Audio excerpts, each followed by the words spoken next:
Birahan sa hapon pa oh. Boss! Dinalian mo kanimong trabaho. Pero Madali mo na alay nat. Wa man Wa ni na? concept yung pwedeng lataa gyud oh. ay Usa man ni karga kagasin? Butang ng sige project sige asin. sige kalikod dagat. Ah, mauna puntahan dai mo, di ko mudagat. Gali ora, lata kayo oy. Taro. Ay ala. Gabok yun ay boss. Gabok kayo. Tingo na tini. Di madala. Wala akong may ginani ka kaya ito'y pakita ni sa imo ha kay para basig makuratan kas presyo ba. Ito para speaker sa para. Speakers po? Oh, lata kayo ta oh. Grabe. Oh, na lata na kayo. Bangag na. Sunod ay pagkarga kasi. Taas ko ay boss. Kasi. Sige lagi may kaligo sa dagat niya. Basta Dali ko kay tulog gila. yun eh. Kanang ay basa-basa diri ka kabala sige. Wasingan po para man ta tanawan ni ron. Pero ang luyo niya okay na. Okay, Ano yun, nakita na ko, okay na, okay na. Kabok sa luyo, okay na na siya.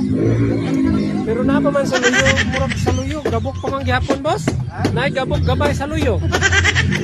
Oh, Ano, dala to ko tama na kayo. Kasi dakan ka. Low budget man ka. gani. Hangyo na lang to no. Ato na na hangyo ka ba? O lagi, oh. Wala, gabok, gabok. Ah, grabe ka gabok boss, oh. Grabe ko ano eh. Na, Ano ako ni boss? Wala gyud klaro na nimo. gi ko ang kuan Oh. naman dahil na. Gi, ang sa'yo tawagan na. Tapak-tapakan. Liliw nimo, klaro na ka. Ano ko, lili ka oh. Tama. Oh. Ay, klaro kayo eh. Klaro na. Ah, klaro. Gi tapak-tapakan naman dahil ni boss.